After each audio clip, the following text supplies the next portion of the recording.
इससे तुम दूर रहो, तुम गिरा दोगे मोबाइल। जाओ वहाँ पीछे रहो। होली हिंदुओं का प्रमुख त्योहार है। इसे रंगों का त्योहार भी कहते हैं। थर्ड नंबर देखिए, यह फाल्गुन, मीन्स फाल्गुन, फाल्गुन मास की पूर्णिमा तिथि, यह फाल्गुन मास की पूर्णिमा तिथि को मनाया जाता है। फोर्थ नंबर लिखिए, इस दिन प्रातः काल, इस दिन प्रातः काल होलिका दहन के बाद, इस दिन प्रातःकाल होलिका दहन के बाद रंग और गुलाल से, रंग और गुलाल से मैंने कॉपी आपने बना दी थी, वीडियो में कॉपी दी थी।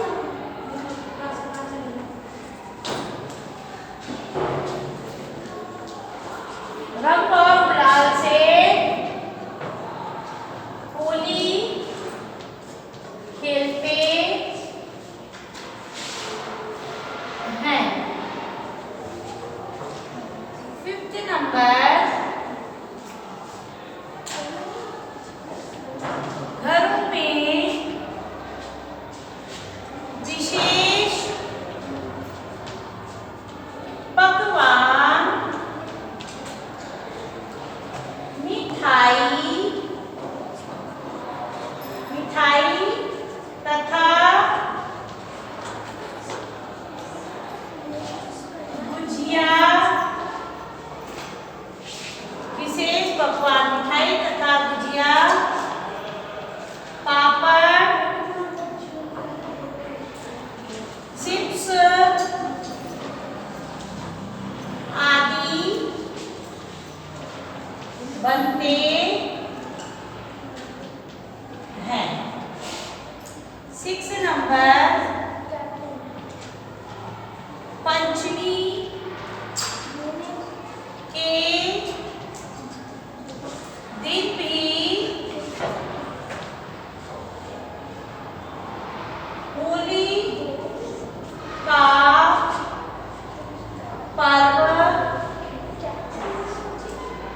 धूमधाम से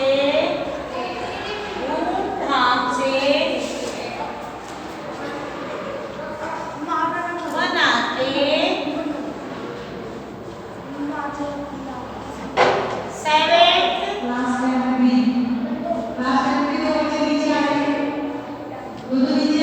होलिका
बुलाकर एक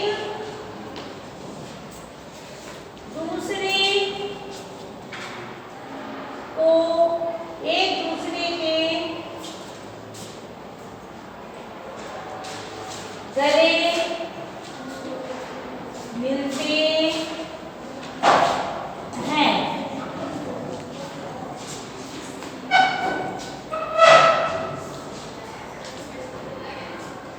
ये पर्व आपस में मिलकर रहने का